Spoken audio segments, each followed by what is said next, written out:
if you haven't already, I would start the episode and then just pause it really quickly, because sometimes when you press play from the main Netflix menu, you've got to sit for a second while it loads. Whereas if you actually get it loaded and then just pause it, when you hit that play button, it'll start exactly right there, and we'll all be really, really synced, because we're going to all hit it at the same time. But before we do that, let me get my recorder going. All right, and recording is going, yes, and I'm going into the Remarkist app so I can get that time code going, the one that I just mentioned. All right, the name of this episode is How Many Kropogs to Cape Cod? I don't even know what a Kropogs. You'll find out. Yeah. What's up? What do you think a Kropog might be? It sounds like a kind of mollusk or something, some sort of I don't know, something that would wash up on. That is hilarious. Wash up on the beach or something. What's up? Interesting. Yeah, is that interesting? Did I really? Yeah. Is that really what? Is that really John, what it is? Heard the episode. Well, now we gotta watch. Yeah. I was waiting for Carl to All right, John, everybody. I'll tell you if you got it right if you give me 50 kernels. How about that? All right. Oh. We're gonna all do what we usually do. If you've been here before, you know what that is. If you're not, just grab your remote, get that trigger thumb on the play button, but don't hit it yet, because we're gonna all hit our play buttons at the same time. On the count of 3. 1, 2, 3. Oh, I forgot this is the episode. I have to say, one of my favorite openers ever. Me too. Is that a Roomba? I knew it. And in style came the body picture. Nice pastel pink one. Yeah. I think it has the ribbon for the breast cancer. That's what I was gonna say too. Yeah. Excellent dialogue. Love that cold open. One of my Someone favorites. correct me if I'm wrong. I think that might be the only time someone doesn't speak in an open. Was that the shortest one that we've had? Yeah, I think so. Yeah. Can you imagine if that was like the first time you've ever watched Gilmore Girls and that's the intro you get to the show? Riveting TV. I will say that was kind of when Roombas were like they were really big in pop culture, I remember. Nobody told me I was unmuted. I must have been really quiet. You were very quiet. Prana. Yay for quietness and no dogs bark. I thought everyone would like to know we've been joined by my cat. Oh, yay! Who is blocking the TV. Sing it, Charlie. Oh, I failed to listen to Monday, but I know I disappointed both of you.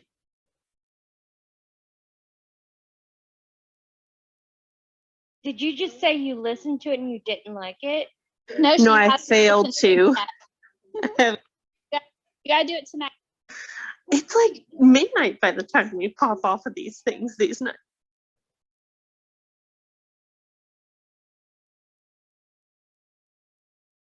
Is Happy Paris scarier than normal Paris? Yes, 100%. Yes.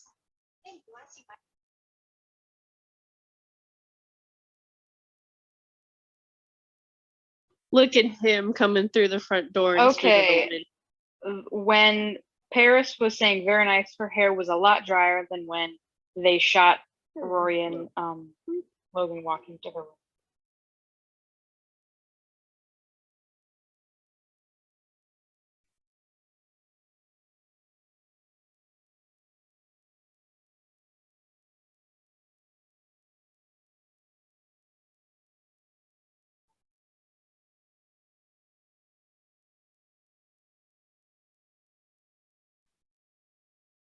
I love that dress. Much better than a I don't different. know about the outfit she's wearing or that dress. They're kind of interesting.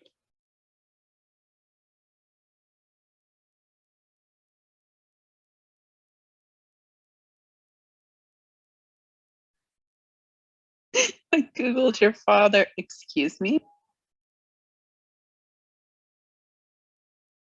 That's a lot of paper.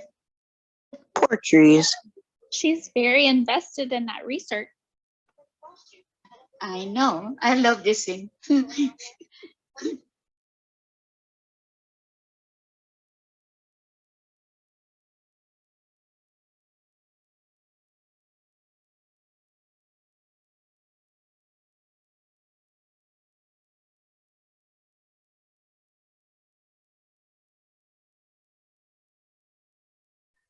No, so she took it.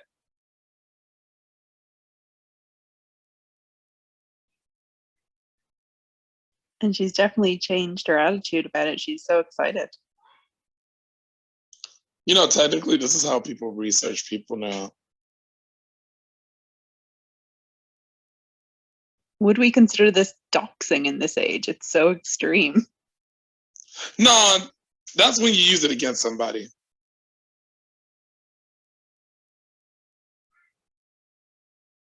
He hates peas. Oh, I hope that That's they all bring it- that back. I hope that we see at some dinner he just doesn't like the peas on his plate. That's when we finally see him flip from nice. To me. I love how Logan just has no idea about anything about it. And show how the relationship is. Oh yeah.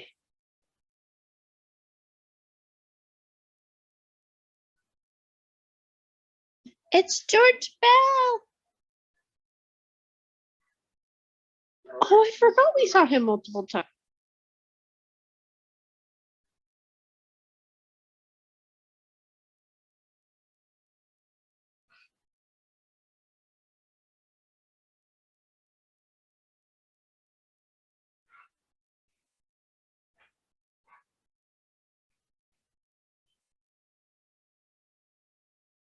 Okay, we know there's backpacks, so why put them all on the table? So everyone carries knows how interesting she is. They don't all fit in her bag.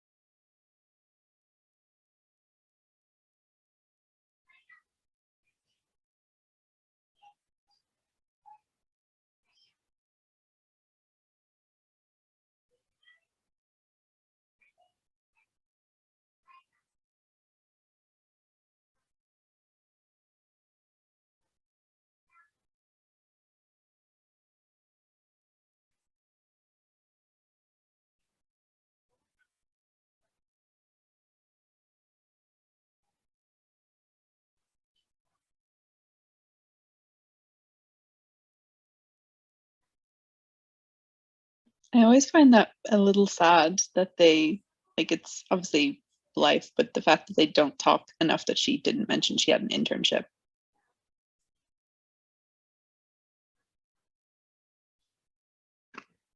It always just struck me as weird, like that she didn't think to call Lorelai to tell her. That better- sounds like some foreshadowing. Maybe it on purpose because it's the Yes. Huntzberger. Yeah, she knew that Lorelai wouldn't approve, and obviously Lorelai's like biting her tongue in this episode.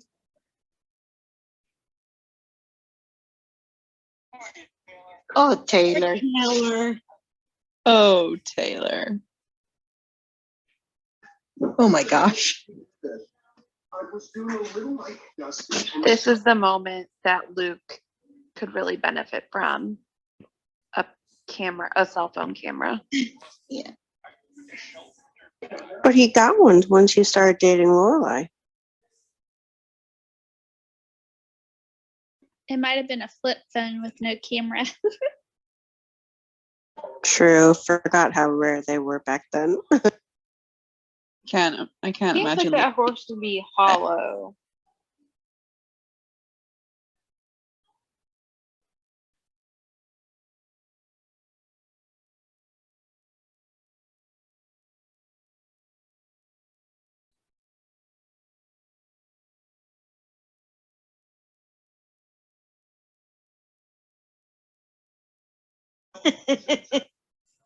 50 cent. Yeah, for sure too. I also feel like Sarasota has one bus stop, so I don't know how helpful that would be.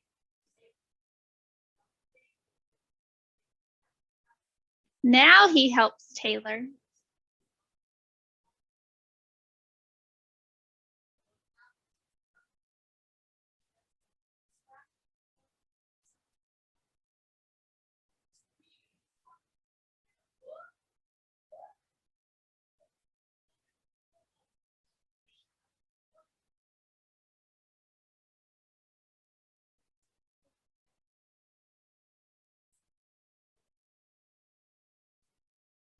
Who elbows people in the freaking neck?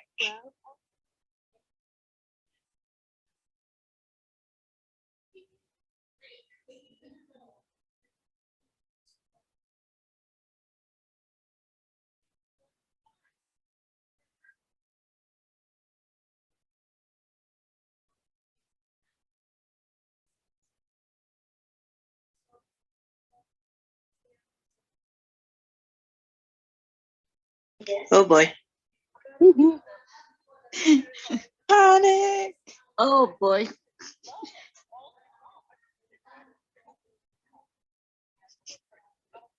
Side note, Rory looks really cute here. I Yeah, really she like does. that I love dress. that. I know, it's so cute. It's interesting how much how much like Huntzberger is like the popular kid in the, in this echelon of society. Well, and it's also manners, right? You have to reciprocate within a certain amount of time. Yep.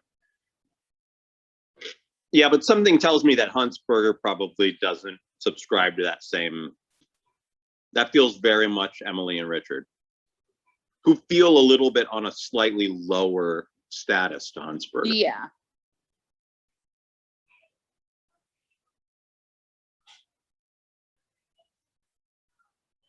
I'm laughing knowing what's There's a very excellent joke in here. so good. Yeah.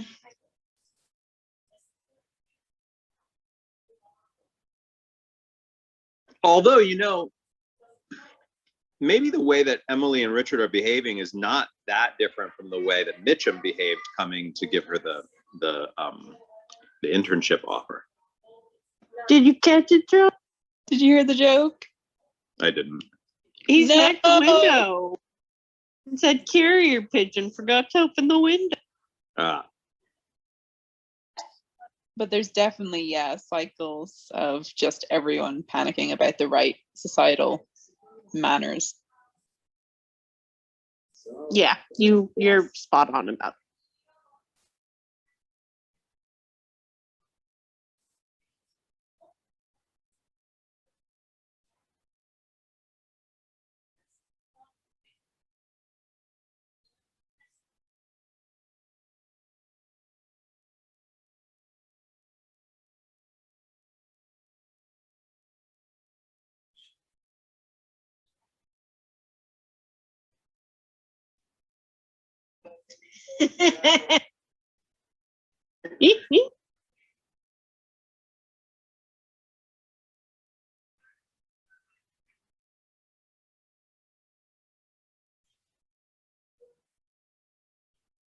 And I love Jesus. My favorite mannequin. I like this dress that Rory is wearing much better than her previous outfit.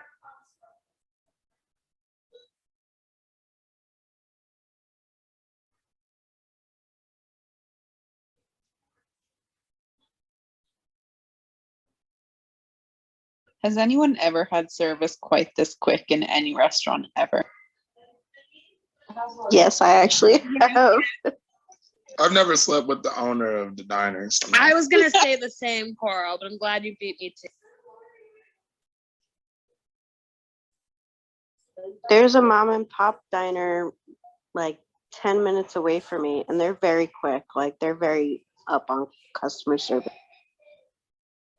That makes me happy that that actually happens to people.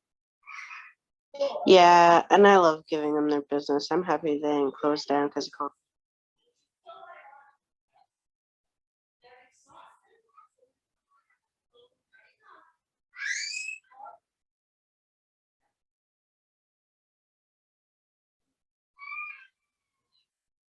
She has way too much energy for 12:30.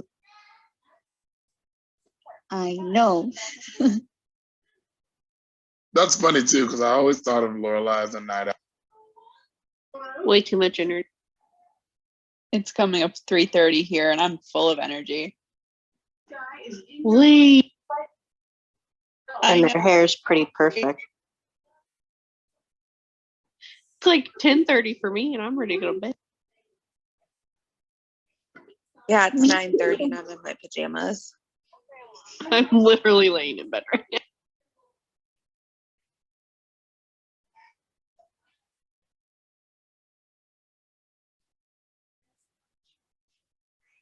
You don't know he's straight, Lorelai.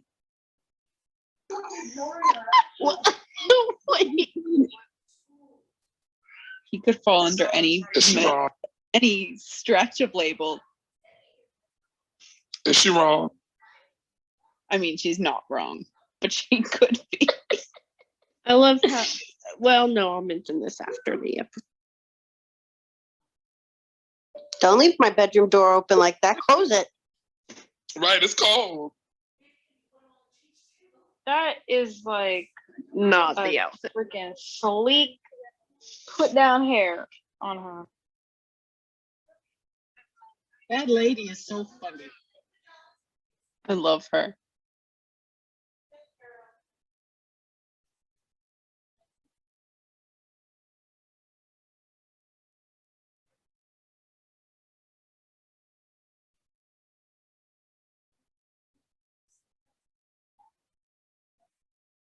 What was the Yale picture ID, Rory? I was just saying that. Ooh, good call. Same. Maybe she just meant like for a job.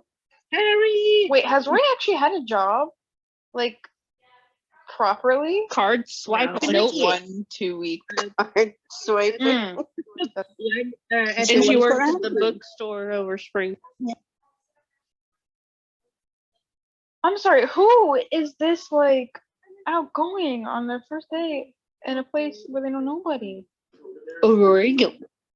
A child. There's Harry. John, I'd like is to- it an actor that you get to know? Yeah, so this is Dave. He was not able to make it tonight. We went back and forth, but it just didn't work with the time. Although he did just comment on the Facebook post a couple minutes ago. I'd like to just add that Harry's the only person here dressed as if he's actually in a newsroom. No one wears suits to the newsroom. She's I don't a know little if you guys chipper, want isn't her she? making your coffee.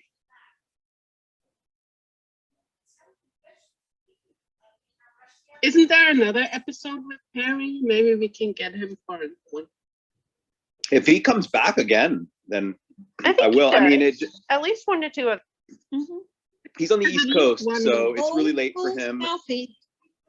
He's on the East Coast, and it's really late for him, and he's got a daughter, and it just sounded like the room where his daughter sleeps is the one that he would actually be able to do this in, and it just didn't work that way. I'll look and see what other episodes he's in, see if it's a week.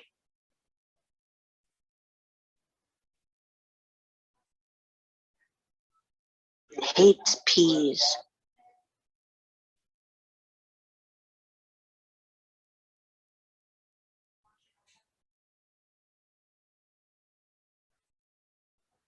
There's an That was a awesome little bit fake wife. sus, to be honest.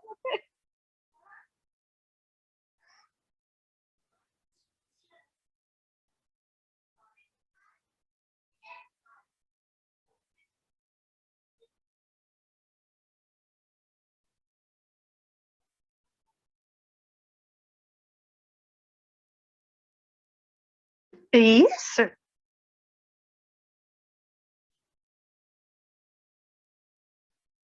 That was funny.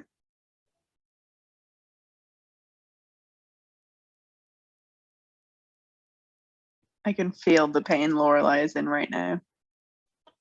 I know, me too. Oh, me too.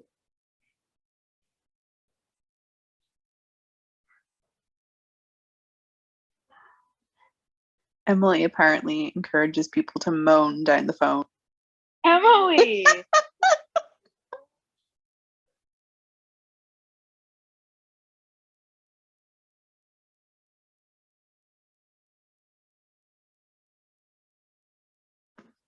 I love when Emily wears the pantsuits like these.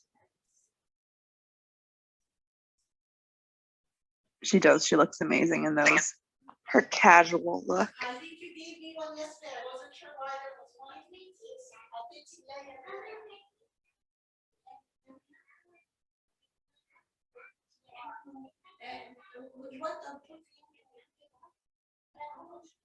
The hair is pretty big again. I was wondering if someone would comment on her hair. It's full of secrets.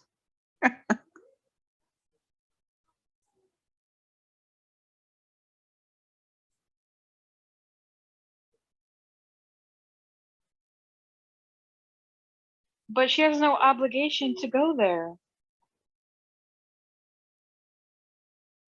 So is this just Emily trying to use whatever leverage she has, and in this case, it's Logan? A mother's guilt is very strong.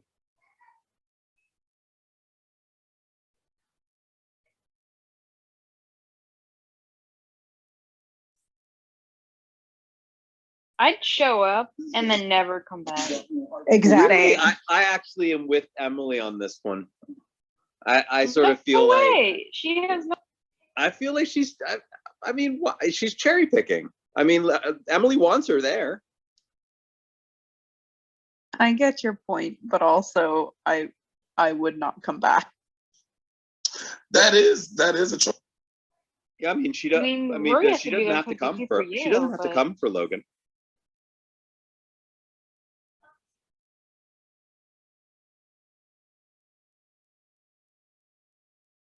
That's just like way too impressive.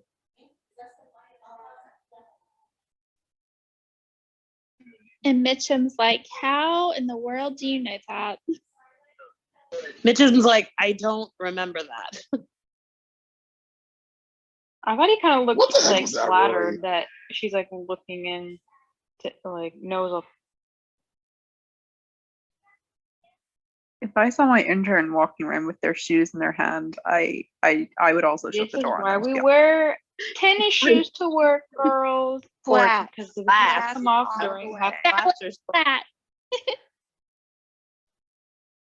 Logan is having a very good hair day. Yeah, he is.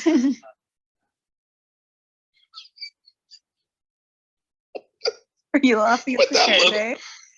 I'm laughing at the fact that he ain't got much.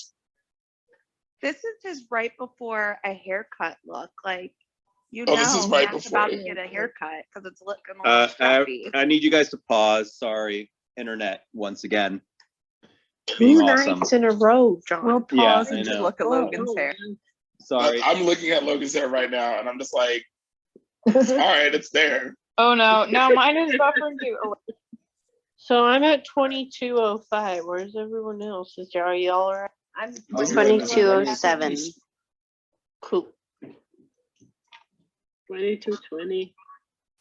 But really, though, that hair, Oh is like Lord, are we gonna perfect start talking length to about the run your hair? fingers through. Oh my Are you God, not a fan of the hair?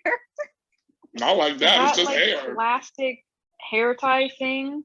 I mean, at least she doesn't have a bump it in, so you know it's the lesser of two evils. Like, Just put a boppet in the hair, and we'll be fine. stop, Carl. Good one, Carl. He's young. He That's has like the type hair. of stuff He you do wants for to crazy short. hair day in elementary school, where you put like freaking bop it in your hair and win whatever nothing there is to win. I mean, yo, you'll stand out. Carl, what are you eating? A sandwich. What kind of sandwich? Is it a taco sandwich? Describe it to us. A taco sandwich. Yo, no, it's not a taco sandwich. I feel like I would get that from like the Kewpie restaurant. Wait, does Kewpie's have taco sandwiches? No. That would be lit if they did. Does where? They have veggie. They have veggie. They have like a veggie sandwich, like where it just got tomato and lettuce and cheese on it. Interesting. What restaurant is Tomatoes, this? lettuce, and Because it cheese. sounds like you're all saying pee-pee. I like to say Kewpie, like Japanese mayonnaise. So I don't know what we're talking about. It's Kewpie. It's Kewpie. Oh, Yeah. Like Kewpie doll. Kewpie. Is it Japanese? No. No. Oh no, Very because Kewpie is what Japanese mayonnaise is called. Is why I asked. That's All right. Oh my- yeah. All right, everybody. My we're my internet's back. All right. So I'm at 22:10. Oh, 10? It looks like the 10. timer is probably still going. Yeah, 20. There we go. Hold on a second. Yeah, that's round the time. What do you see on your pause. screen, John? Do you have subtitles It's on so a we can picture sing? of Logan with a really odd look on his face. Oh, you where's she paused it saying? at So we're still in the 22:10. break room for like 45 minutes. That's where I'm at. We haven't started back yet. Hey, Diane. Oh, she must be gone. I'm here. Have we What's up? started? Oh, Are we- do you want a taco? All right. Yeah. I'm ready to go. Are we ready? We're ready. What time are you at, John? 'Cause, Where are I'm you? I'm at 22:10. I'm about to start the timer again. Okay. Ready? Okay. 1, 2, 3. Carl, that's not the same Diane. It was Diana. Oh, Good job. Diane, right beside you.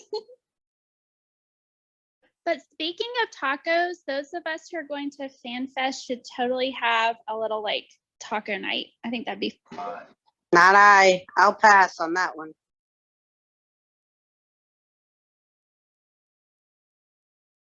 I'll bring the margaritas though. I'm a little annoyed that Logan didn't tell her this when she first asked. He obviously knew.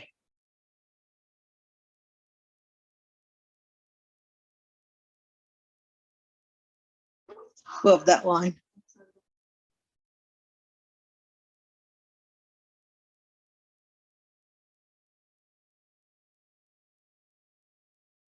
You know he's serious when he says Rory. Rory. I was gonna say. If I call Wow. you by your legal name, I mean what I'm saying.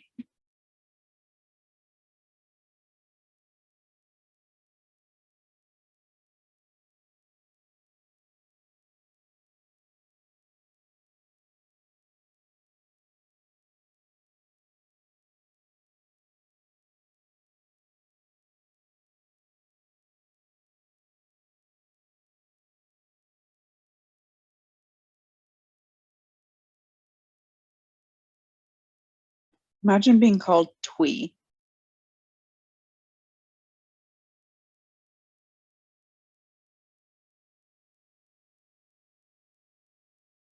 Yeah, I have listened to odd names here on the show. I don't know where.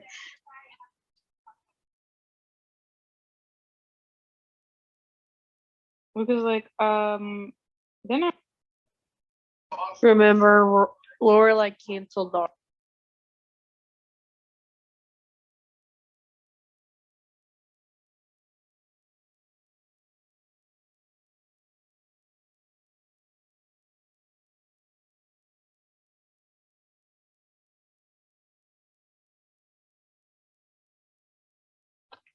Such a good line. And her face after she says it.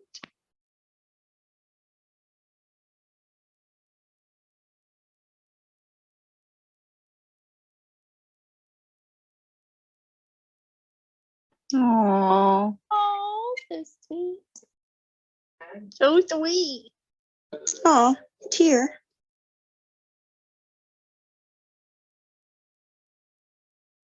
I'm a few seconds behind you guys, I think, because I just got to what I think everyone was reacting to. Do you want to jump forward 5 seconds, maybe?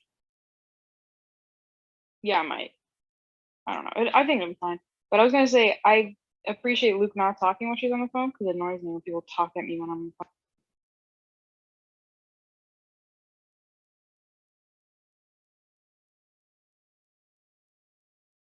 It's so weird seeing Luke without his hat.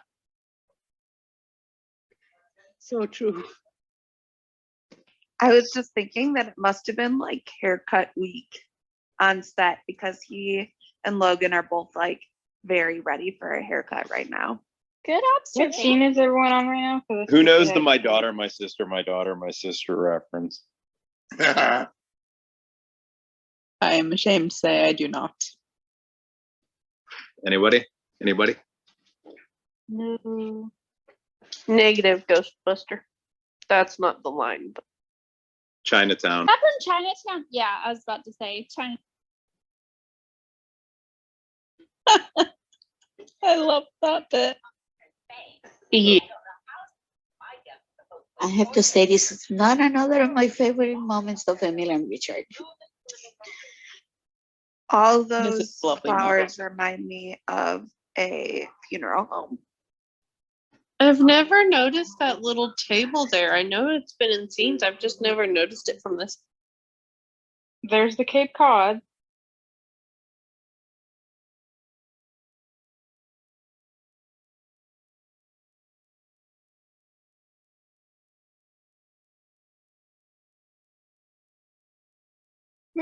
These two are so funny. It's like, yes, that would be cute, but like, I don't need to hear you guys talk about it. Oh my gosh.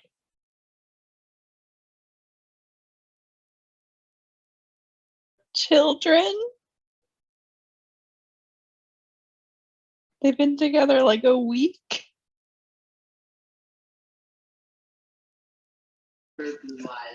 But why is it them throwing the wedding? Shouldn't it be Lorelai That throwing the is so weird. That is super weird. Lorelai doesn't wedding? exist. Super They've weird. forgotten that she's they're the grandparents.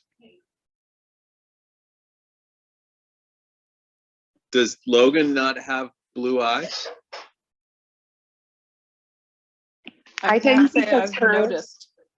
hers are so like piercingly blue, I think is what they were Right. referencing. Where's everybody at right now? Emily just called Richard in. Is Lorelai going to continue going to The Friday night living dinners room? from now on? What do you think, John? Dun, dun, dun. I will be annoyed if she doesn't. Put some kernels on it. I Such a- will. and I will. Emily Just because I feel apologized. like I just feel like it's not fair.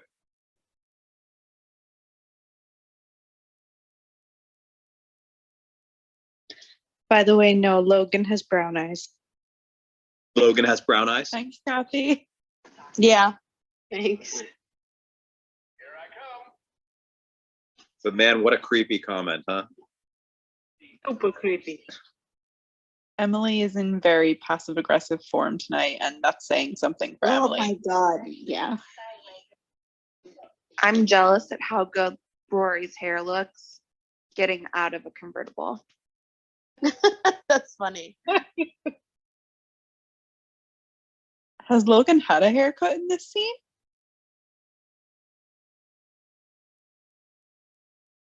There's so many little idiosyncrasies On that that hair. Mitchum and Logan do that are so similar. It's just awesome. Their speech pattern, everything.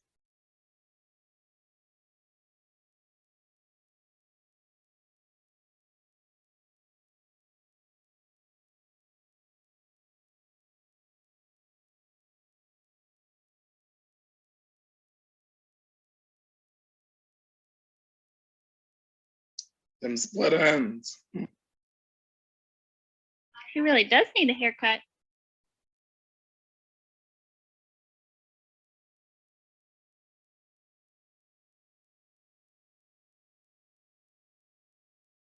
Man, he's good. He He's is slick. Nick. He knows the rules.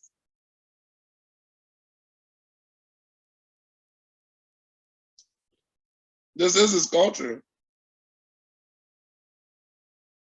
I want to hug Lorelai. No, me too. I would have picked up my purse and left the minute I had a chance if I were in her. As soon as I saw Emily's face when she opened the door, that would be it. I'd turn around.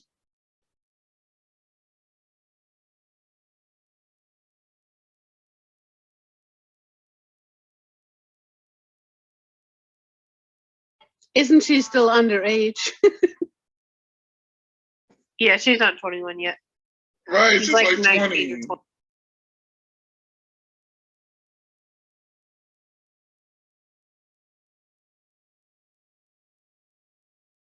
I'm really not a fan of Emily in this episode. No, not at all. She's getting her revenge. Exactly. But I'm not a fan of them. Just That vegan. she has no right to. No. I just looked up what's in a sidecar. It's cognac, orange liquor, and lemon juice. Does not sound very appetizing. That sounds awful. Yuck. I find it hilarious how they're talking to Logan as if he's like, one of the yuppies, but he's actually also like in similar fashion to Lorelai. Like, There is the title, 90 Kropogs. yeah.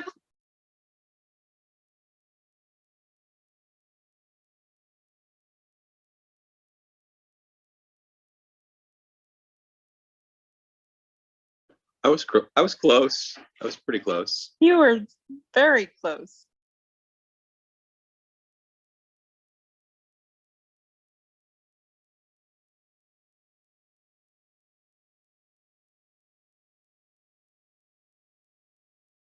Emily is just delighting in how evil she can be because Lorelai can't do anything about it.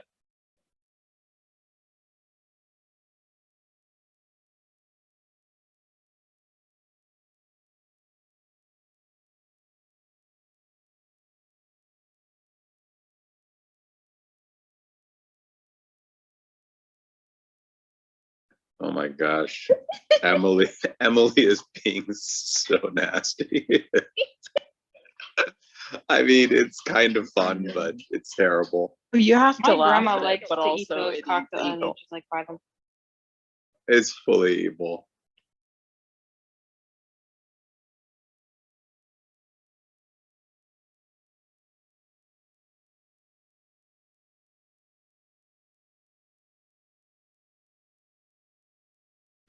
John, pay close attention to what Logan does next.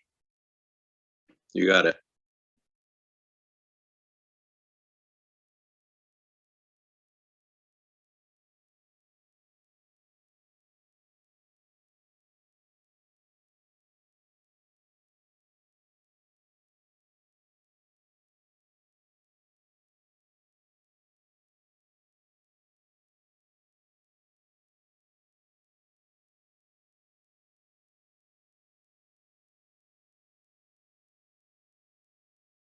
Excellent line. Poor Lorelai.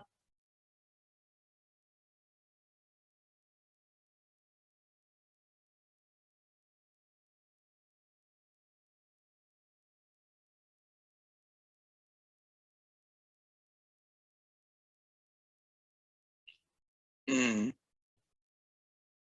I don't know what's worse, him doing it or Rory letting him do it. I'm gonna go with the latter. 500. Emily.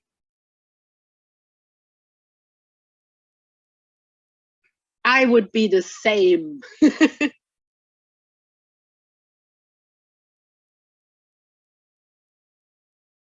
Oh, I hate This woman this. has fantastic eyesight.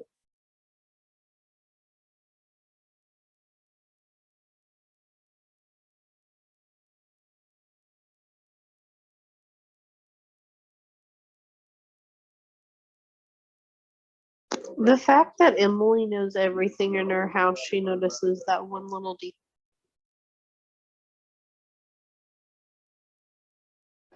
Can't miss Emily. This is I'm very like much them too. confirming her opinion of Logan. I'm Lorelai in this scene. Same. Yeah. Yep. Big Yes. same.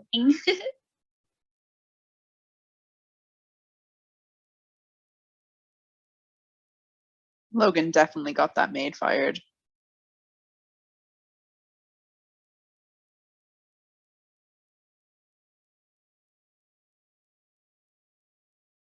Yikes, not a good look for Logan. Nope. And cut And to Lorelai is the seeing all knife. of her suspicions confirmed.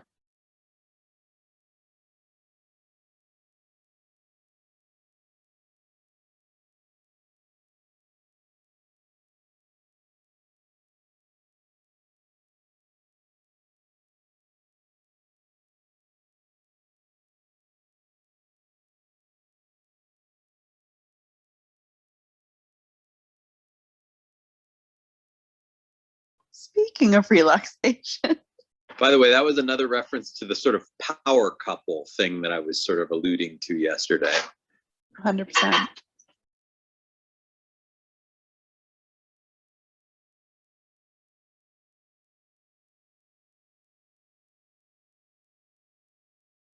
I can't stop noticing how blue Lorelai and Rory's eyes are now.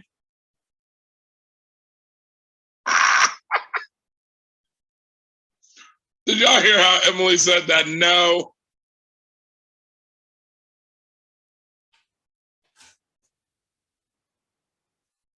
I think I'm a few seconds behind you, Cole. Oops.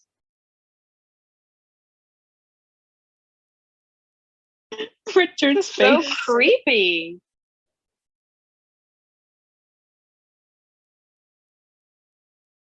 That was great. That was a nice little bit of physical comedy. I loved that.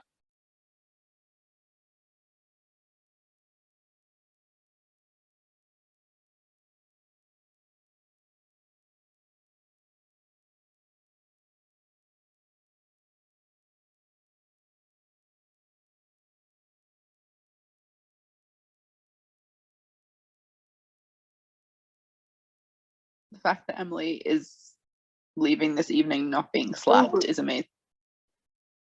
So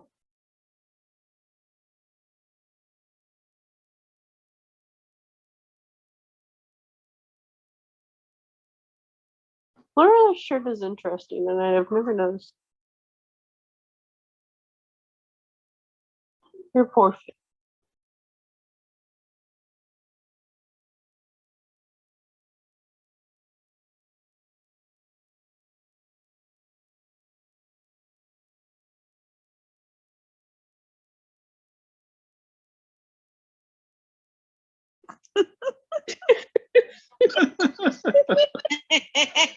Mm-hmm.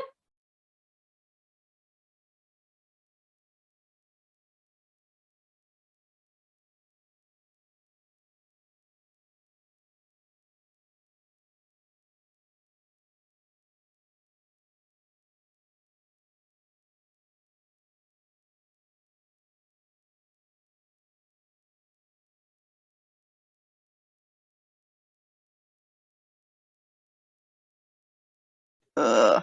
I feel like the one thing that all of them are missing is the fact that I don't think that it is much pressure on them. They're college students. What?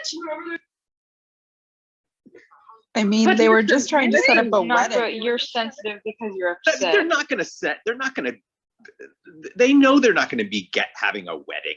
You know what I mean? Like Rory and Logan know that that's not happening.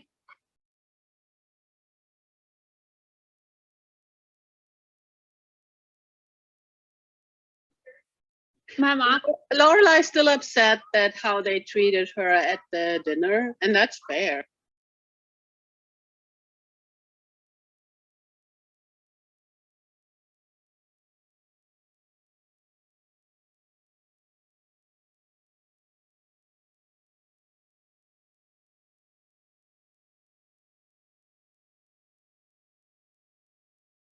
Kissing?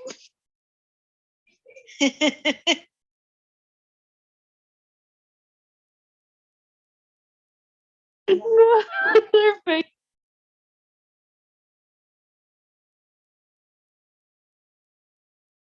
How frustrating to not be able to get people to see something. Right?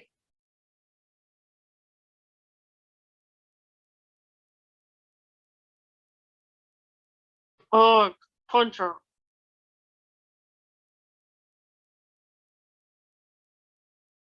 That was a lovely exchange. Or slap. I guess that's more.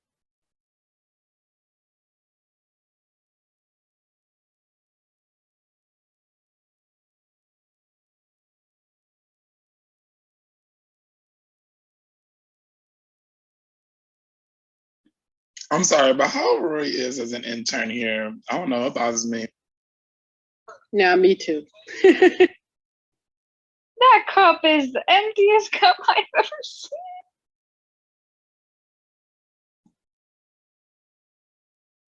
This is so cute. Also, what's with the lids on these coffee cups?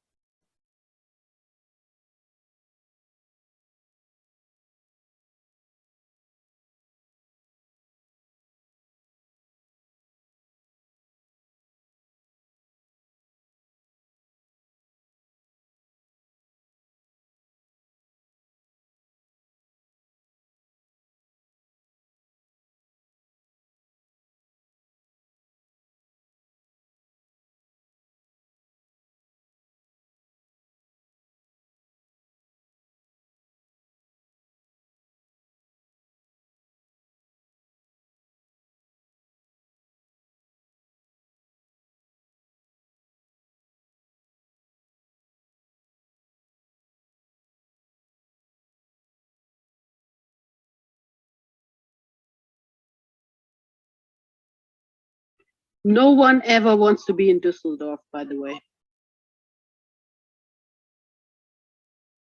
Yeah, Dusseldorf is not really like Nope. any sort of exotic destination.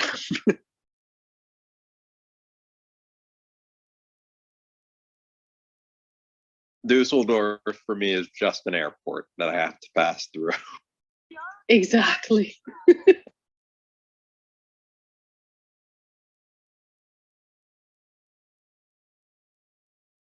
Why does Suki know Lorelai looks amazing topless? Why wouldn't she? She wears a lot of tighter skirts. I forgot how abrupt of a Nice. ending that is. That's an abrupt ending. That does not feel like an ending. Yeah, that ending was the very weirdest ending that we've had so far. One of them for sure. All right, let's open up the couch, get some folks up here. Come on up, everyone. Join us for some chit and some chat. Good We're going evening. to talk more about Logan's hair. Hey, friends. So I am shocked that nobody commented at the opening scene when they're watching the Roombas. They say, is this more exciting watching this versus watching a TV show at the same time on the phone? So if you think about it, Rory and Lorelai are the original Remarcus. They're the blueprint. Amen. They are the blueprint for everything that we are doing. We really I were. love Can't believe nobody commented on it. So I mean, John, I thought you were more original, but I guess you just sort of took care of the opinion. So Looking after for- Gilmore definitely Girls, not are we original. just gonna watch our Roombas move around our Yep. place? I have a Roomba. I had a Roomba. Took him back. I don't have one. We've got a couple of those. I don't either. Where do we I want have to start? Rosie the Roomba. I watch my room all the time. John, I'd love to start with talking about Rory and the internship thing, if that's cool. Oh, I thought you were going to say I want to start talking about the Roomba. Say we're talking about the Roomba. Yeah, let's talk about the Roomba. How uncomfortable was Rory going into that place? I mean, have we really seen her that uncomfortable before? Chilton. First day, probably. Would you say uncomfortable? She seemed very excited. Well, she's excited, but she's also being really kind of like nervous about doing anything, and she wasn't kind of being like where she confident and going in and just doing so. She's just like she stopped and they closed the door. She just go in and follow them and stuff like that. It's just kind of strange. Just strange. It's untight. Yeah. She was awkward. That was bad. Like even the way she took the selfie with her coffee at the water cooler was just very awkward. There's no way that Yeah. movie came out. Yeah, but it was kind of cute though. Yeah, but like Everybody. cute. Oh, sorry. It kind of felt like cute in a Strange. kind of like yeah. It felt kind of strange because Rory is 20 and it did kind of make me feel like, oh my God, you're such a child. Look at you, like yay, which is good. It's good to be excited for like a new position and stuff. But also just the fact that she was just so reserved with it as well. It did. I think Lily mentioned it was kind of reminiscent to like her first day at Chilton, and just like her kind of moving around and just reacting to what was happening instead of like being proactive to things that were happening, aside from just going to class and confirming her resignation confirming her getting into Chilton. Her head is like all over the place, and she's not really like present. Hence her, where did they go? And not paying attention, or like first day of Chilton running straight into Paris. Like she gets really excited and really like non-present with her current situation because she's excited about the idea of the situation and isn't grounding herself in, I'm here right now and need to pay attention. I appreciate that. I don't know why. I appreciate that in people because I have a hard time getting super excited about little things like that. And when I see that in other people, I actually I can kind of live through them in that regard, even for some stuff that's like really little and silly like that. I don't know why, but I just find it super charming. Wait, are you talking about her excitement or her nervousness? Her excitement about just like little things like the water cooler and just, and I thought it was cute. I just find all of that kind of charming. I find it really charming and Yeah, cute. What I interpreted Lily is to say that she gets so caught up in the excitement and she doesn't sort of ground herself in the now, which I get, but it's exciting, I mean, it's she had this image of what this would be like in her mind, and she's there for the first time. It's going to get boring. It's going to get old. But for right now, it's the most special thing ever. Same thing with the first day of Yale. And I think that's really cool. Yeah, I want to clarify, I did not mean that at all like negatively, because I can definitely sort of relate to that in a way. Just to clarify. Yeah, I didn't mean it negatively. I just meant I it didn't was take it negatively. unusual. Yeah. Yeah, I was just so negative. She was. No, I was just commenting. You just got me thinking that I just love that in people. I love seeing people who are just who get really excited about little things like that and about first days. There is something very youthful about it, and I love that about her, that she still has those special things. I don't want her to lose that. Yeah, and I think that's the thing. I love the fact that she was excited. I love the fact that she was really looking forward to being, working with Mitchum Huntzberger and his team and working at an established newspaper place. I think the biggest thing that got me is that I wish she turned her excitement into action instead of just like a reaction of things. Because a big example of her reaction of things was her kind of asking Logan questions about Logan's father. And then the thing that she thought was like really cool to note was, oh, decaf at 4. Okay, got it. And I'm like, Rory. Do you think that final moment there was a little bit of action from her? Getting him that coffee, I think she understood that being the absolute best shadow intern that she could possibly be could potentially reap her benefits, and it's exactly what happened in that moment. Rory, Gilmore, get back in here, and just the look on her face is like, yes, I'm good at this.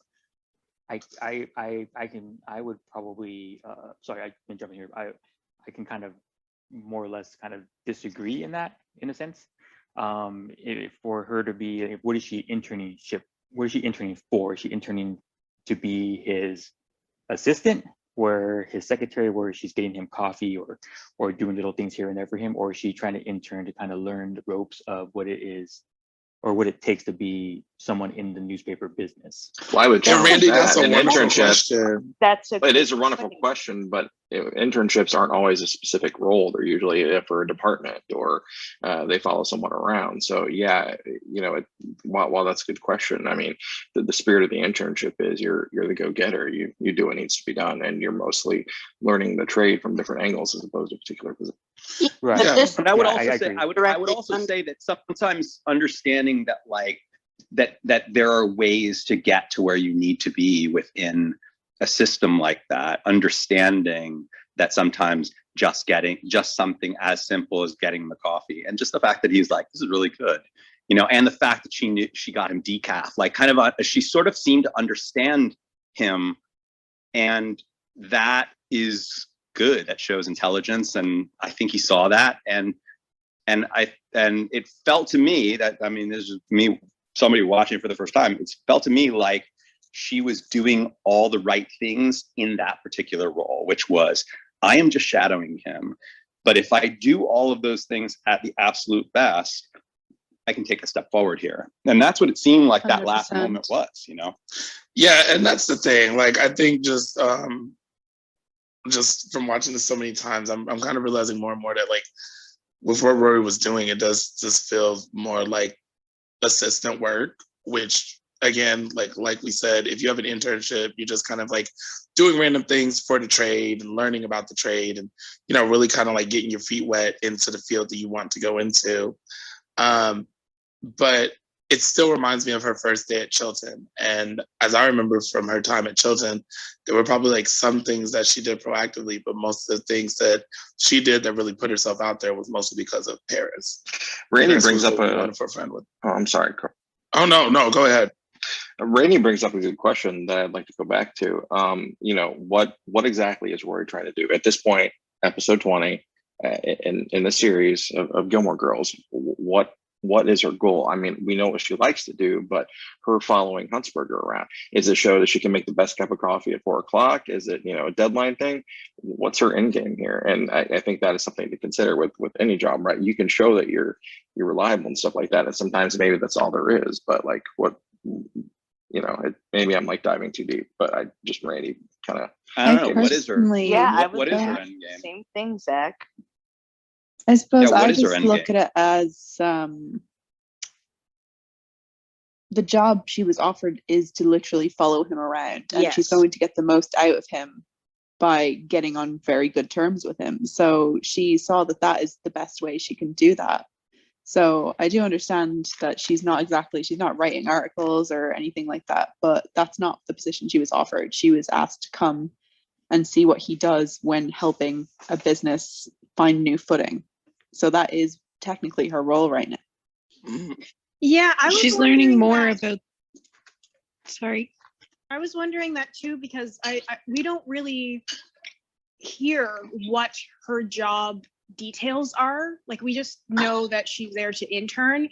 And I don't know if anybody else thinks this way, but I always thought like this wasn't an actual position that would have existed before. Like, this really seemed like something that Mitchum pulled out of thin air specifically for Rory to make up for the situation that happened at the house. Absolutely. I totally agree with that. Yeah, agree with 100%. I agree with that. And I also think that Oh no, go on. Go on. I also think that maybe she's just taken the internship, like not only everything that Mitchum said to her, but like it's giving her a chance to see the flow of an actual newsroom. Like, she's got the Yale Daily News, but it's not a big news office, right? Like it's still different, and she's learning a little bit more being there. Yeah. I also think that she understands, she knew that that's what it was. I don't think she came into this thinking that this job was some big, some existing job there that happened to be open. I think she understands that it was created for her under those conditions. And that to me just says that she knows how best to handle that position. 100%. That agree. was how I interpreted that last moment. That last moment is her smiling, walking in there, and that I interpreted that to mean that she understood that she was making the right moves there, and that could potentially lead to much bigger things there in that newsroom or whatever. I'm really digging could these take that- thoughts. I could take that into two different situations there. I totally agree with what you're saying about the, kind of getting a good footing in with Huntzberger. But the fact is that he did have to ask her into that room. Otherwise, she would have stayed out there in the hallway. And to be a good shadow, you literally have to shadow somebody to kind of get the ins and outs of what their day-to-day has to detail in.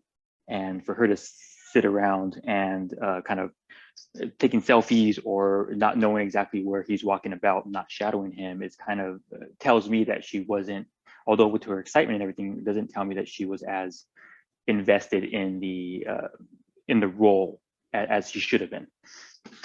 I think she was No, that's invested. fair. That's fair. I think that's a good point. That's a good point. She should have walked in there. You're right. But I also think that he's expecting her to know where to go and what to do and everything else without any sort of formal anything. This is what I expect from you. This is what I'm looking for you to do. He's almost setting her up for failure because he's not. Most internships you get this is what your responsibilities are. This is what we expect you to do. She didn't get any of that, or at least we don't know that she got any of that. Very true. Yeah. Actually, Yeah. I'm gonna chime in from the media side of things. I don't really every internship I had, I kind of had to hit the ground running, and there wasn't a ton of explanation. So I think that is a little bit true to life in this industry. I just a question since you said that too. I mean, I know she got the intern under, the circumstances of what happened at the dinner or whatever, but he still is the owner. He's a mogul. He's the owner of all these newspapers. So got there like 5 minutes before he did. Wouldn't you show up earlier just to try to get your footing and figure out where the coffee is and where you should go way before that? I mean, he's a pretty important guy. Like, why wouldn't she have gotten there earlier? She may have. I mean, it is also her first day, so you get the excitement, you get the lay of the land. You're not going to do as much because you're going to observe the flow of everything. Second day, okay, you know where to go, you know what to do, you know who to ask, such and such like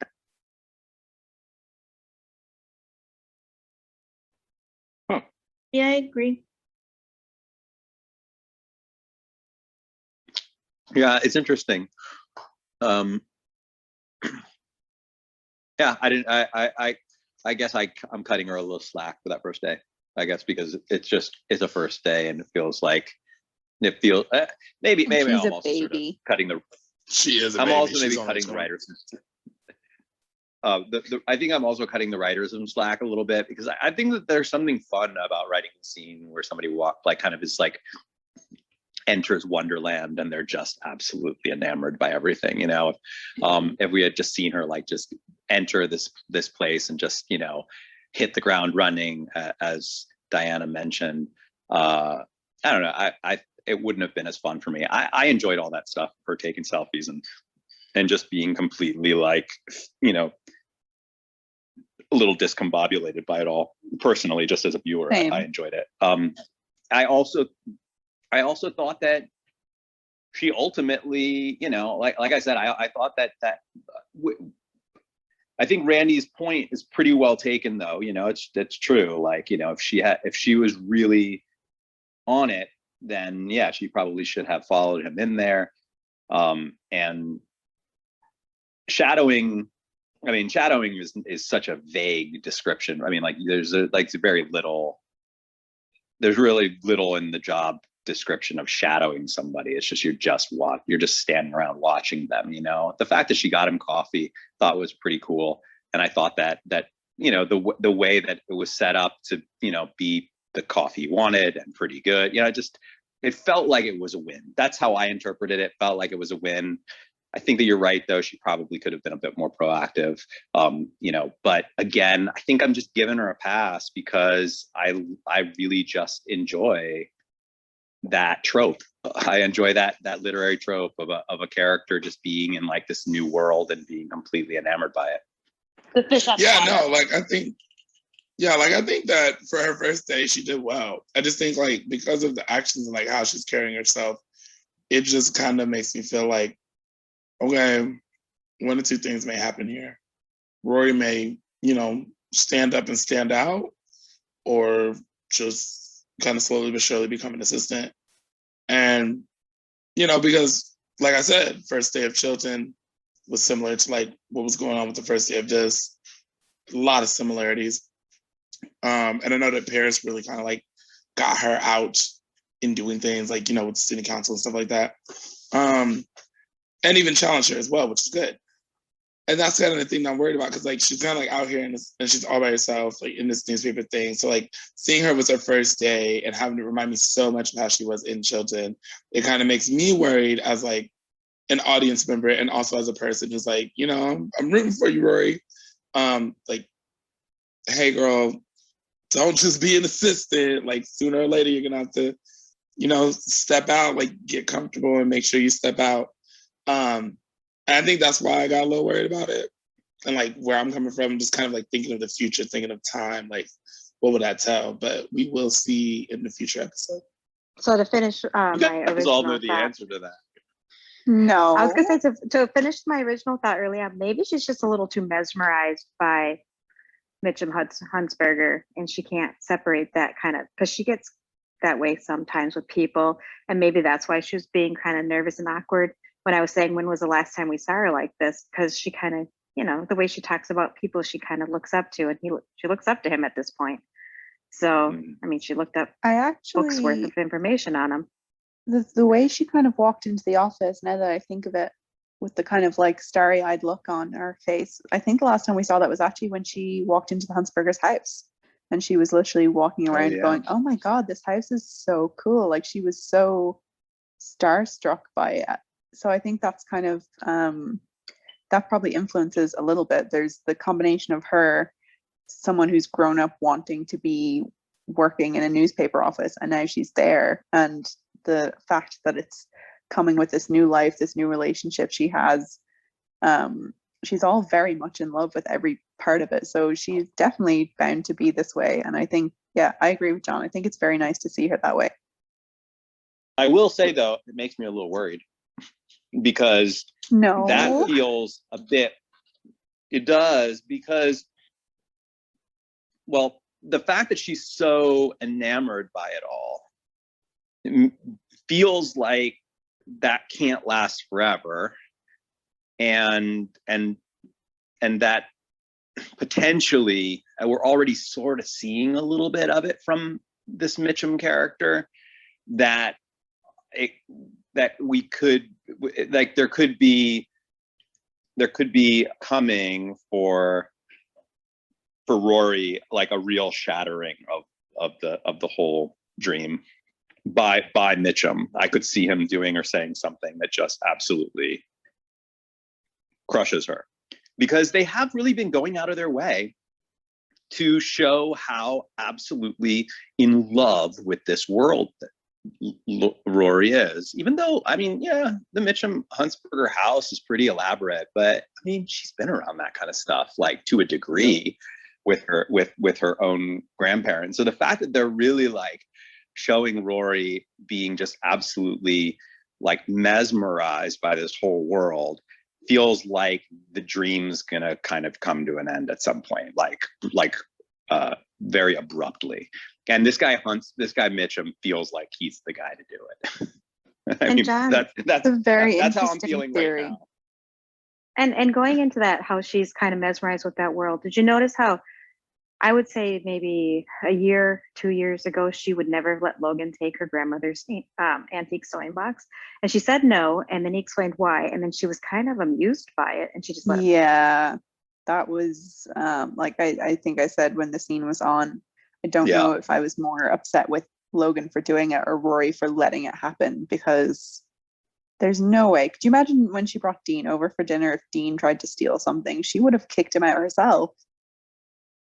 Yeah. And Rory even knows that Emily would have noticed in a second, and she sure did. So I say shame on Rory. Yeah, she let him do it, even though she first said no, but then she just kind of giggled and walked in the other room with him as he stuck it in his pocket. And I thought that was kind of, to me, that seems like she's kind of falling into his world more than she ever thought she would, and she's not really realizing it. And also, she, you know, when Emily was freaking out about it, you didn't see Rory do anything, like put it back, cough it up, put it somewhere, nothing. And here you have Lorelai, like, okay, give it up. I can save your ass, essentially, from what you're doing. I think that's another reason why I'm so nervous about like Rory being in this whole internship thing, because throughout the series, I've just seen her be very passive a lot of the time. Yes. I also Yeah, got a little bit of a dig. Somebody on Instagram Live said that they were really frustrated by the fact that both Lorelai and Rory essentially covered for him, didn't force him to actually give it over, you know, like didn't you think sort of that was a dig a little bit, that she almost didn't care that the maid was going to get fired? Okay. Heard to her and Rory that it was like, oh, it's okay if the maid gets fired, but that was what her mom did or in the same idea for many years, to make sure that there was food on the table. And she's almost like, oh, it's okay. Well, I mean, at the same time, she does kind of get that from her mom, because if we remember back in the wedding episode, Lorelai literally changed all the seating arrangements and got the wedding planner fired. You know what I mean? Like, so wait, so innocent person's livelihood, exactly, Fred. Yeah, so just to clarify, what we're saying here is that Lorelai, by covering for Logan, got that maid fired. Wait, what? To be fair, very possibly. as soon as Logan left, she did tell that's Richard very- and that's Emily very that it was possible. Logan, and they didn't believe her.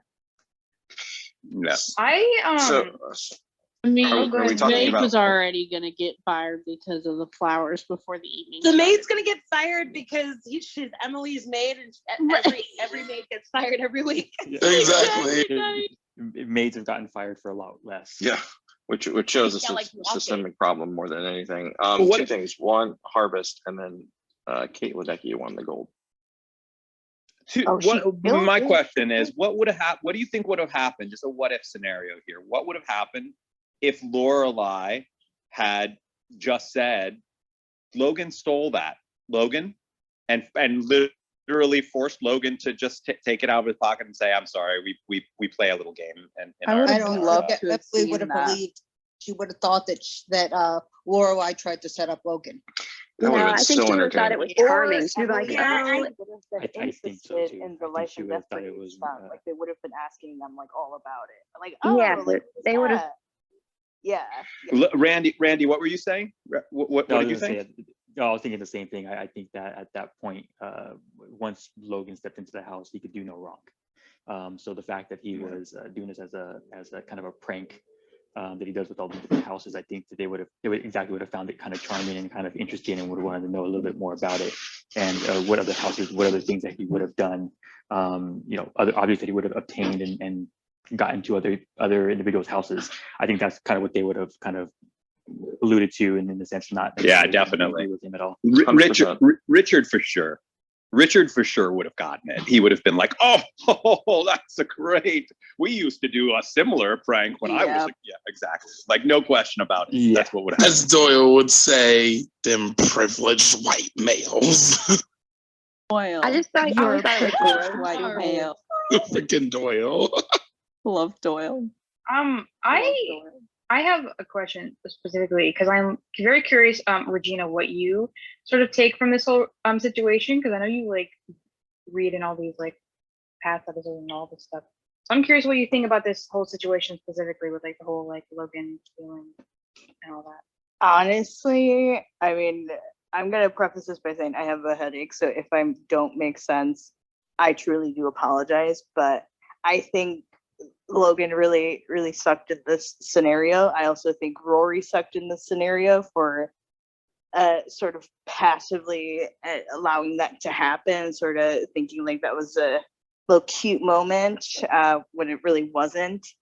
At first, I thought, you know, when I would originally watch this, I thought Lorelai really had no leg to stand on because she did get the wedding planner fired. And so the way that she kind of looked at Logan and was like, oh, like he did this. Well, it's like, well, you did the same thing too. You know, let's not forget that. But in this instance, when she took charge, like that is, you know, one of the rare instances where I think Lorelai's cool and I'll respect that. So I don't know does if that make hey, I don't know if it's Lorelai It's being cool rare. or not, because one, look at what you mentioned the first time, and then two, she was like really insistent on getting invited to this dinner. Was it her trying to be involved? Was it her trying to see about Laura's future, or is it just Lorelai trying to micromanage because maybe that's what she feels she can control right now? Ooh, I like that take. I think she was just trying to size him up I because she hadn't went really into met the him. Yeah, she wanted to have her chance to meet him. And she figured that, you know, I'm the mom. I actually asked ahead of time before my parents did. She wanted to be there. It had nothing to do with her wanting to micromanage at that point. Or I went maybe she into just didn't I have went into control. that whole storyline. I went into that whole storyline feeling the micromanagey thing. I kind of started feeling pretty annoyed with Lorelai, like, you know, kind of wanting her cake, you know, like just, yeah, I don't want to come to your events, but I want to come to this one. You know, I don't want to ever come to a Friday night dinner, or I want to make my decision, but I need to be at this one. That kind of annoyed me going in. But as that event unfolded with Emily behaving the way that she was, and the way I think that Lorelai then sort of was able to handle that whole situation there with Logan, I came out pretty impressed with Lorelai, actually. I don't understand why. I mean, I understand what you're saying, John. I just didn't understand why Lorelai was in the wrong. Emily is the one who messed up by inviting Christopher to the wedding and trying to meddle in her love life and everything. So it should be Emily trying to get in Lorelai's good graces and accommodating her right now, rather than the other way around. I understand that she shouldn't be cherry picking the events she goes to, but at the same time, Emily needs to just accept that if she wants Lorelai to come around. Well, I agree. Here, I agree. Well, can I ask you a question, Hunter? I actually don't think that Lorelai should. I don't think that Lorelai should come to should go to any of those dinners. I think that Lorelai should have figured out her own way to meet Logan. That's how Hunter. I felt about it. Like I just sort of felt like the fact that she, you know, she's super upset with her mother about what happened, but hey mom, can I come to this event anyway? Like there was something about it that just bugged me, you know, like and you know, while I'm completely on Lorelai's side in that whole situation with Christopher and with Emily, I you know, I definitely think that Lorelai kind of deciding that she's going to come to this event, but then also be like, but I also want to continue to be upset with you and not have to deal with you after this. That's felt a little imbalanced, especially since she could just invite Logan over and meet him on her own terms in her own setting. I'm sorry, John. But she told Rory that she wanted to meet him. She said it way beforehand. Hunter, can I ask you a question? yeah, sure. You said that Emily should be the one going the distance and trying to get back in good graces, right? Yes, Why? because she's the one who messed up Lorelai's relationship and essentially broke Lorelai and Luke up by inviting Christopher to the wedding and then going to Luke afterward. Like she just totally overstepped Emily her didn't bounds lie in to that Luke, relationship. though. Not from Emily's perspective. There's Zach being the devil's advocate again. He's just You know what? trying to get more out of you. You know what? I gotta admit, I can't even boo him because he's right. Like from Emily's perspective, she doesn't think that she did anything wrong. Like if you really think about it, But- the only reason why she left him alone was because Lorelai told her to shut up. Like But Emily Still one of the knows best she moments did ever, by the way. something wrong. Whether or but- not she knows yeah. it was the right move or not, she knows it was a wrong move. Was it And a she's wrong aware of move it that now. she should have? Right. Well, wait, hold on, And- hold on. Just a lot of folks are talking here, and right now I'm trying to hear the counter argument to Zach's point from Hunter. I think that Hunter, you deserve to respond to him in that regard. Okay, what was I need to repeat the question again? I'm sorry. I don't even remember that. Oh no, you said, he said Basically that just not- saying why. he said not from Emily's perspective, like that she didn't do anything wrong. From Emily's perspective, she didn't do anything wrong. Yeah, he was saying Right. why should Emily have to, try to do whatever. I'm sorry, I can't remember how you worded it, but basically suck up to Lorelai because from her perspective, she didn't think she did any wrong. That's what he was saying. He was being Right. the devil's advocate. So that's what I John know. wanted to respond to. Yeah. Okay, yeah, I understand that, and I understand from Emily's perspective, she doesn't think she's done anything wrong. But once Lorelai didn't show up to the dinner, and she learned that Lorelai and Luke had broken up, and then they they got back together, and Lorelai yelled at her to shut up. She understood from that point that Lorelai was angry, that she had done something wrong, and she should understand that. So she needs to remedy that situation herself and take responsibility for it. I agree. Are you Hunter B Yeah, I in the agree. Remarcus app? Yes, I am. Sweet. That's a really you about good to get some perspective. kernel. But I don't know that Emily will ever admit that she's wrong. Oh no, Yeah, that's Maybe Oh, yeah. not, but she still knows that the action itself was wrong. Oh, I agree. So- But that takes a very big person to admit that she's wrong. She's acting as though Rory is her daughter, not her granddaughter, the way she's carrying on. But we're not And she's looking at it from that sense. We're looking at it as in like, well, Lorelai wants to come to dinner, so why are you giving her crap about it? If she wants to come to dinner, you know what you did is wrong. We're Wait, not does asking she? for an apology do- from Emily. Does she no. know? Does she know what she did is wrong? Does she believe what she did is wrong, Emily? I don't. She doesn't she doesn't believe believe it, it, but she's made aware of it now. Sorry, But she still Sorry, doesn't sorry. believe She it. knows, but she But- won't. Careful, accept it. careful, everybody, that we don't talk over one another. Is she? Does she know that she is wrong, Hunter? Initially, no, I don't think she did. But once she saw the repercussions of what she did and the consequences, and that Lorelai was not coming to dinner, and why Lorelai was upset with her, from that moment on, she should understand that. And she probably Yes. does, but she just doesn't care. Yes. Or she doesn't think that she did anything wrong, and she thinks that Lorelai is being cold and distant and angry at her for no real reason, or for no good reason. True. Right. That And- could also be it. I happen to, as an outside observer of their fight, agree that she did something horribly wrong. I mean, like, there's no question about it. All of the I would imagine most viewers view what she did as terribly wrong, but she doesn't seem to recognize it. And so because she doesn't seem to recognize it, from her perspective, her daughter is being unreasonable.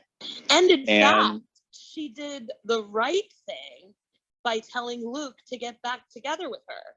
So why isn't Emily getting tons of praise from, Lorelai saying, thank you, Mom, for, like, that's what Emily wants. Like, she thinks that she Because did the right Emily thing. didn't do that in order to get them back. She didn't do it to make them happier. She did it so she could get her daughter back. She doesn't think she did anything wrong. But then Yeah. that's Jesus, why can't I remember your name? Sherry. And that's why I feel like Emily knows that she did something wrong. That in itself, I feel she's acknowledged the fact that she's fucked up and she's trying to fix it, but she knows she can't. I think. No, I think My dog think it's just more- my dog just ate a slice of banana bread right out from under. I'm Oh my sorry. God, was it Lincoln? He's gonna be fully shitting his brains out later. Chocolate. Yay. Yum. Oh, Lincoln. Come on, shitty. but I look, you know, I think the main thing is that it's a complicated situation because we as viewers have our own opinion about how we feel about it as outside observers, but we're also being asked to put ourselves into the mind of the character for some of these, just, you know, to try and understand how people would be feeling in those moments. And I can't honestly say, putting myself into Emily's shoes, I can't honestly say that I believe I've done anything wrong. You know, I would think that, like, you know, that going and telling Luke, you know, to get back together would be trying to repair things. And, you know, I would just be assuming I didn't do anything wrong. And my daughter is just being her angry, ungrateful, you know, unreasonable self. And then, oh my gosh, wants to come over to my house only once for this one particular thing. I mean, I would be thinking how selfish, that it's just all about you again, you know, it's just what you want and nothing else. And that's if I'm putting myself into Emily's shoes. But of course, stepping outside as an observer, I recognize that Emily is just absolutely crazy and, like, what she did was awful. But no, John, that's correct though. Like, if we look at the characterization of Emily Gilmore, if we look at Emily's character from the pilot to now, it would not make any sense for her to go groveling for Lorelai to come back into her life. They had such a distant relationship for so long. She could have groveled then too, but she didn't. So why would she grovel in that time frame? And that's what I'm thinking of as a character. Like, just learning from the character, learning about Emily Gilmore, the world she comes from, everything. Like what you said, correct, 100%. And also, like, as a person watching this, I'm like, okay, Emily, you know you was wrong for that. You know you was wrong. That's why you went back to Star's house and started yelling at Luke.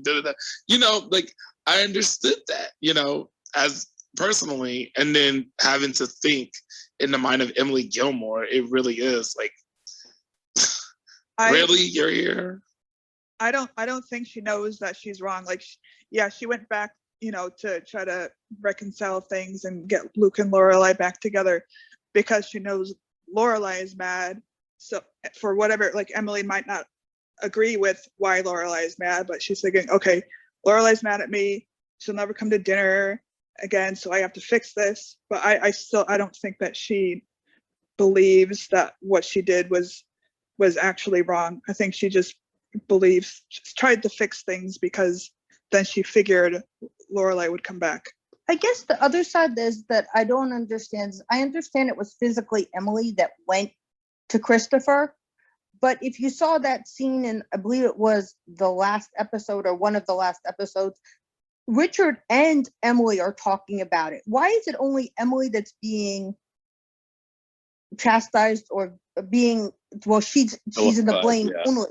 Why aren't we putting some of the blame on Richard as well, that he didn't say, ladies, stop, your daughter's happy, what the hell are you doing? I think it's because he definitely deserved. Chris said it was Emily who went to him and said there was a chance he could get back with Lorelai. So I think she took that at face value, that it was Emily. Yeah, well, and didn't also, Richard only say something after the fact that it already happened? I don't think he knew about it beforehand. No, I don't think he did.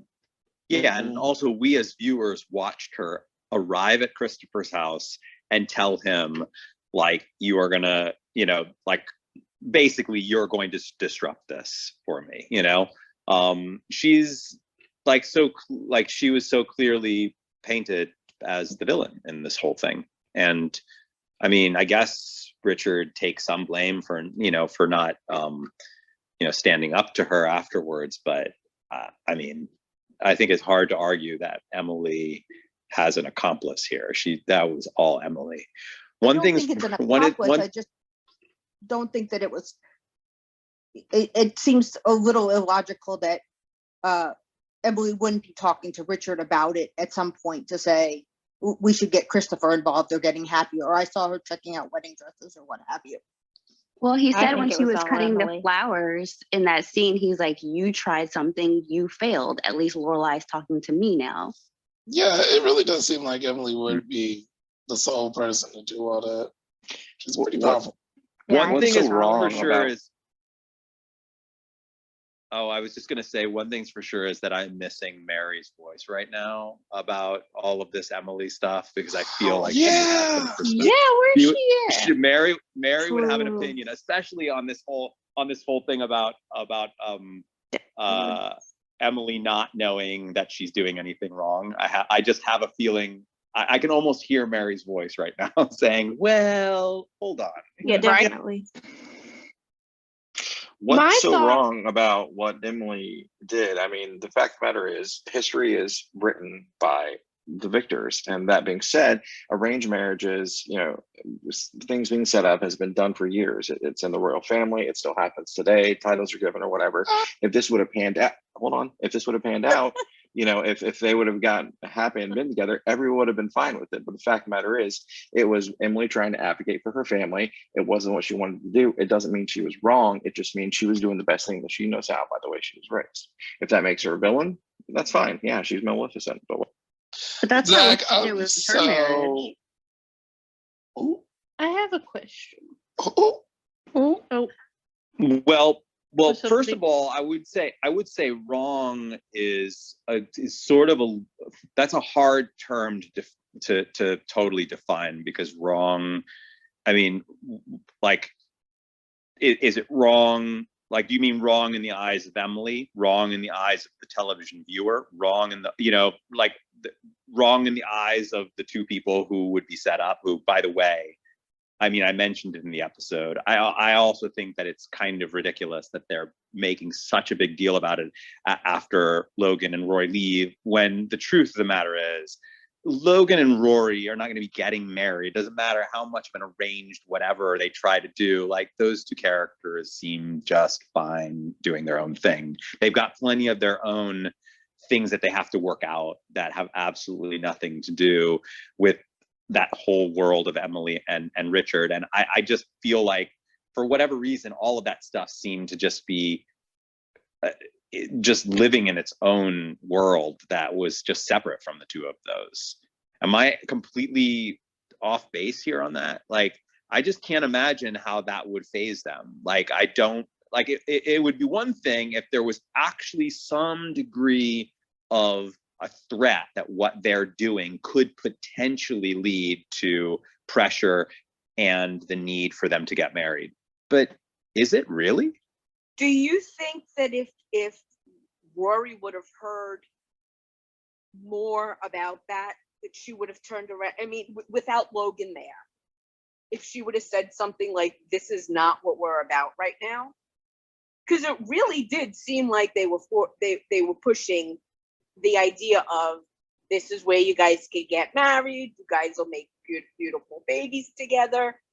It really, I don't think she said anything because Logan was sitting with her, but I think if she was alone, it would have been a completely different ball. Mm-hmm. I agree with Maybe. that. Yeah. Yeah, I can see that. agree. I agree. Because they're not even thinking about marriage at all. Like, they're 20 years old. Like, there's no. And they've been dating for like 2 weeks. Right. Yeah, just exactly. started dating. Like, there's no way they're thinking about marriage at the moment. And I agree, Shari. I think if she was alone, she probably would have said something to Emily about the whole thing. Like, they're not ready for that. I think she would have said, like, we've only been dating like 2 weeks. Like, we're not talking about marriage or anything like that yet. Like, we don't even, like, we're still getting to know each other. But because Logan was there, I think, she was a bit distracted by everything. But I agree. I think she would have John, we have a Mary comment if you want to hear it. Well, wait 1 second. I also think that there's something very interesting telling about how much focus from one side of that whole thing is being placed on like marriage and, you know, and whatnot. And then in the same scene, you've got like the kids doing what kids do, which is like stealing a little thing, putting in the pocket, you know, all that. It just felt like they were in two different worlds. Like, you know, yes, forced to meet together because of a silly family ritual, but actually like just in just different places. They just didn't, you know, like they just weren't even on the same page. And that's why, I mean, it felt to me after they left and they were like getting the big argument about it, I was just thinking to myself, like, those two who just left aren't giving this an ounce of energy. You are all putting tons of energy into it. They're not thinking about it at all, not even slightly. I think Logan specifically he's a bit Peter Pan in that he's intentionally not trying to grow up. There's been all this pressure on him for so long that he's, you know, he is the heir, he's gonna be this, he's gonna be the future CEO, whatever. And I think that's why he doesn't do anything, doesn't commit, doesn't, you know, in his relationships and literally in anything that he does in his life. I think he's just trying to not. Does anybody kind of realize the contrast between the two dinners where when they were at the Huntzbergers' house for dinner, the immediate reaction was that this was going to be a marriage and that it was kind of forbidden in a sense, and they weren't even discussing that whatsoever. And then you come to the Gilmore's house and their reaction is that, you know, they should get married and they'll be perfect together, they should have babies and this and that. It's very contrast between the two dinners when you kind of think about it. You have some kernels coming your way, I'm sure of it. Yep. I was just thinking that. Good point. I love that. You know, I mean, it's so weird, but like I hadn't even thought about that until you mentioned it. And that is super weird and super cool. Yeah, I mean, but Thanks, that's guys. that. I didn't want to interrupt. Who was talking? I That feel was so bad. I missed what Randy said. I just said that I agreed with what Randy said, and I had never seen it before. I'd never thought about it that way before. That's a really interesting perspective because I never thought about it before. Yeah, I was just about to say, like, we were talking about the marriage and the kids aren't thinking about that, but obviously both sets of parents already are, because she showed up and the family at the Huntzbergers had already had a discussion about it and wanted to confront Logan about it at their dinner, that she was not suitable to enter their family. And then the total opposite side of that, Richard and Emily have already discussed how cute their kids will look with blue eyes and his blonde hair, and that's their world. You meet someone at this age and go to college kind of in their minds to find someone to marry. So it's kind of natural for them to already be thinking that they would be thinking of marriage. Very much so. And like it was even go ahead. Carl. Go ahead. Oh, I was even noticing when I like watched that Huntzberger scene again, that they were talking about Logan having a girl that would be suitable for his, you know, career and being the heir of the Huntzberger family. It really seemed like they were alluding to the fact that they wanted him to be with a girl who was looking for her MRS degree at college, not her like career. And Rory's very much like a career girl. She's a go-getter. And also she wasn't really like naturally raised into the culture that they're in. You know, she was raised in like a small town with her single mom. Like, you know, there was like a lot of things that they saw of her like not suitable for Logan. But that was like one of the big ones that I felt, that they felt as if Rory wasn't like, oh, I'm here at college to look for a man in a ring. I have something else. I have something. Okay. So, and this just came to me. So in their dinner, she made this mention about Rory and Logan being a power couple, right? And then in the episode, I was like, oh, like that's kind of interesting because that sort of ties into what I'd been mentioning the night before at the, you know, or at the Huntzberger dinner. And in my argument at the Huntzberger dinner, I was sort of saying that, like, I interpreted the mother saying, I like that other girl. And I kind of interpreted it as like, maybe that other girl was like kind of a power couple, but, you know, a power person that would, you know, make for a big power couple. But now, Randy, I think you have me actually with you on that. Now that I'm looking at the scene as a contrast of the night before, because then the grandparents would be sort of observing Rory's, like her you know, her ambitions, I guess, her pro benefit, or whatever, I can't even think of the word, like the things that make Rory who she is, the greatness of Rory, right? And they would be using that in context with Logan, which would be like Rory's freaking awesome together initiative, right? So she would be a perfect complement to him.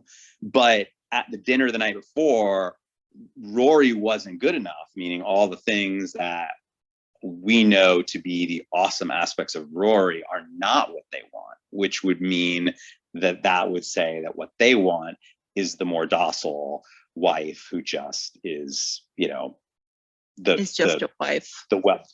Right. Yeah, Exactly. you know, the trophy type wife. So I'm with you now.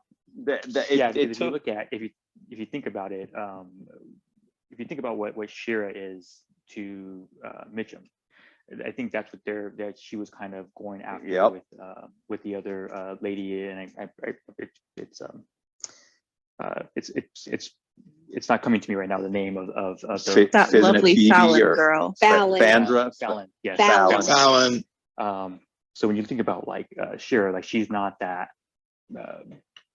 person that's sitting at Mitchum's side at the board table. It's sort of like exactly what you're mentioning is about, you know, just being a trophy wife or just a wife at home, and that's kind of what she's referring to as being like the responsibilities of the Huntzberger name.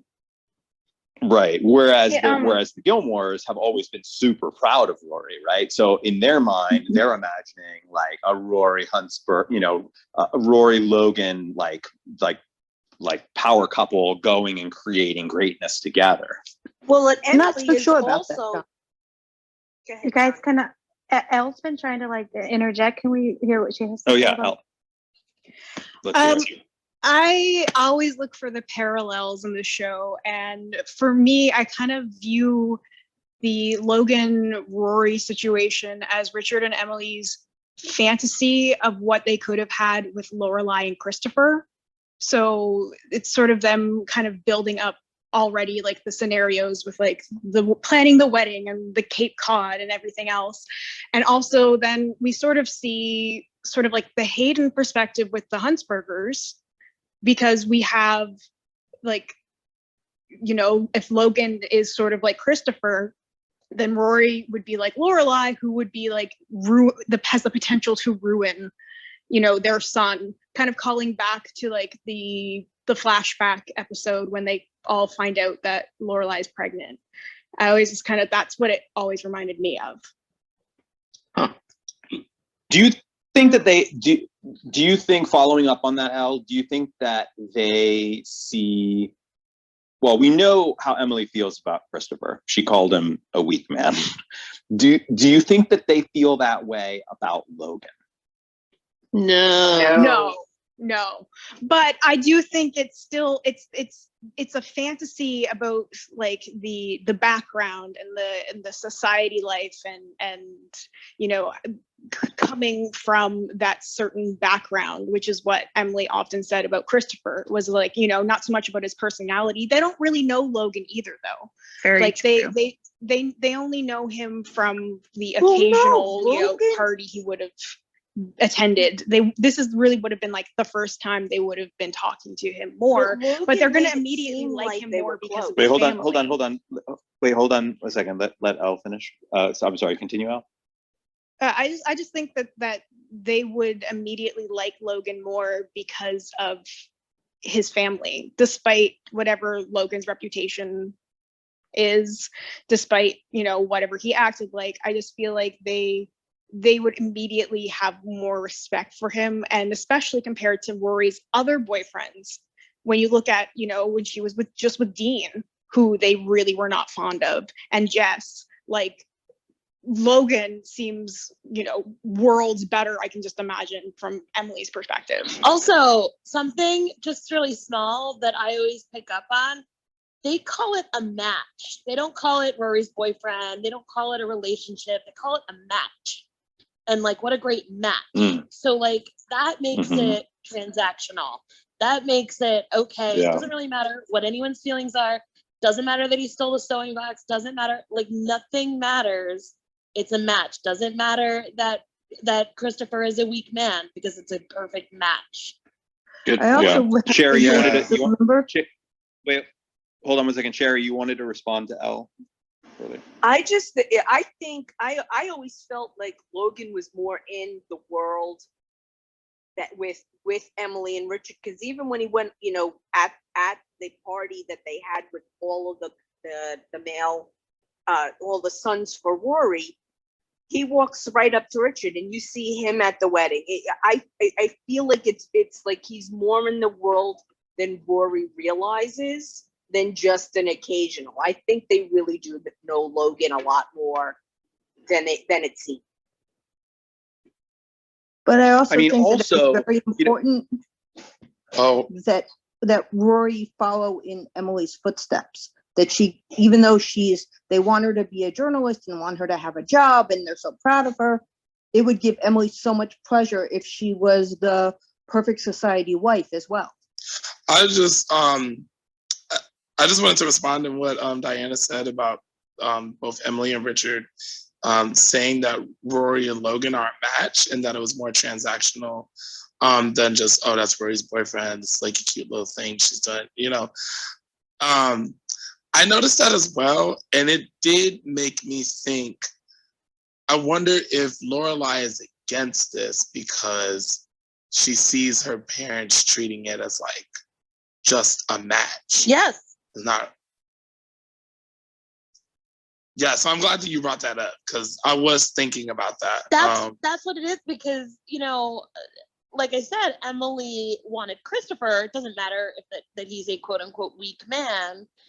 You know, he's a good match. He's a match that makes sense for them on paper, for society reasons. That's why. And like, it's a fringe benefit that Rory and Logan really seem to like each other, but that's not really the point. I just want to piggyback off of what Hunter was saying earlier about Emily and Richard, like, immediately wanting them to, you know, talk about marriage and all that stuff. Like, it's true. And if you think back to the episode where Richard was showing Rory around Yale back in season 3, they got engaged when they were still in college. So like, it makes sense that they would be doing this, because that was what they did. Like, they were engaged and married, like, I think they got married like out of college, but right out of college, but they got engaged while they were still in college, you know. So it makes sense that that they would be doing it. And when she mentioned that, it made me think of that episode, because I was like, oh wow, yeah, I forgot about that. Like, I never thought about that before. Like, they got engaged in college, so in their minds, this is the time that you do that, because that's exactly what they did. I also wanted to say in reference to, like, you know, how do they feel about Logan? I think it's true they don't really know Logan, and probably for the most part, Logan is just good reading for them at this point. But they do know Mitchum, and they do know his aptitude, his abilities, his reputation, and there's probably they're probably thinking that if Logan has any of Mitchum in him, that he's, you know, going to be he would be a really awesome, you know, match for Rory, in that the two of them could go off and, you know, create absolute greatness in the world. You know, something else I sort of would take in note, and especially definitely prevalent in the time that this had come out and the time that Richard and Emily came from, is that it is very much about how the men are perceived. So Mitchum is a really high up successful man, very rich, big business. So Rory is marrying into Logan's family because of Logan's father is successful, and therefore Logan will be successful, rather than Rory and Logan are getting married because they whatever like want to, or Logan is marrying into the Gilmores, because it is very like man-centered. Like you said, it's about breeding. He's like a good breed of horse, and they want them together because they're going to make pretty rich babies, essentially. Thoroughbred. There you go. Yeah, it's interesting. I'm going to start making folks moderators. I'm going to hop off here now. But this is good. We've only got 2 more episodes, everyone. Ooh. Oh, what is the big bomb of the season? What's the big bomb of season 5 gonna be? John gets beheaded. What do you think it is, John? Brian gets decapitated. That's right. Yeah, I exactly. I don't remember. I have a That's feeling right. that you guys are This is pulling my hard leg to- with this whole decapitation. No, actually, well, yes, you get decapitated. but I Nah, honestly don't really, remember what's happening at the end of the season. So I'm gonna be surprised too. Plot point 2 hasn't even happened yet. We start right in with season 6 after the end of 5, correct? Yeah, Yes. we don't Oh do my hiatus. goodness. We don't do hiatus this time. We're going to do hiatus after season 6 ends. Let's see. I'm gonna try and think of a good prediction for the end of season 5. End of season 5. What's the Well, I know what close happens. shot? I do know what happens in the band storyline at the end of season 5. That like I know how. Lane and Ryan get together finally? Yeah. No, I know how that ends because that's a plot line that I do remember. Think but- really deep. Yeah, because that storyline, the band storyline, feels kind of like a sweet end to season 5. But what I want is really like just heartbreaking, devastating, explosive, like people like doing backflips and just pandemonium. I'm probably not going to get that, am I? We don't know. Well, we can't tell John. you. You can ask questions. You have to tell us what you think. Yeah, John, I'm not going to ruin. None of us are going to ruin like the top tier, like best written season of Gilmore Girls. We're not doing that. You have to watch it. That's it. You're gonna enjoy it, I'm sure, or you're going to hate it. Well, tomorrow It'll is be exciting tomorrow is either way. Mm-hmm. John, they go off happily to the sunset in their convertible. Chris, why did you ruin it? tomorrow And is then the penultimate. Dang, Chris, tomorrow- why'd you do that? It's a more Thelma and Louise. No, John's trying to tell us something. John's trying to talk. I'm Hello? sorry, Let John John. I'm talk. sorry for interrupting. Tomorrow is the penultimate episode. Penultimate episodes, in my opinion, are usually pretty awesome, and in television. And so I'm actually really excited because tomorrow's episode should, if the season continues to be as awesome as it was, should be pretty epic and set us up for the finale. Someone will die. Someone will die. Here's his my name is deal. Brian. Wow, that's dark. Decapitated coming soon. Yes, Do you his really name is think Brian. you see that Sorry, with John. CW shows? No, I'm kidding. It happened on Buffy. CW. I think that they've already cashed out the Lorelai and Luke breaking up thing. They can't do that. That's not going to be part of the season finale. Likely the big bomb is going to have something to do with Logan. I mean, that just seems like the most obvious. You know, I mean, I can't imagine them making a big hoopla about the Suki's baby, because they already did that. It just feels like they've got the new thing that we've got here is a Huntzberger, and I just have a feeling that it's going to be Huntzberger all the way. Lorelai is going to turn out to be wrong about him being straight. And there it is. Spoiler alert. Spoiler alert. What did you say, Randy? I said I'm going to throw something out there for you. I was going to give you a little bit here, but you might be on the right track as there being a death. Whoa! That's all I'm gonna say. That's all we're gonna say. See, I usually am right with my theories when I just throw out nonsense. Like every once in a while, some of that nonsense just totally Sticks to the wall. Yeah. All right, everybody. This was awesome. I can't wait for tomorrow. I can't wait for the season finale. You've been amazing. Thanks for watching with me. Thanks always. Thanks as always, And, John. and let me add some moderators here. Just Have a kidding. good night, John. Hey, didn't Mary? Yeah.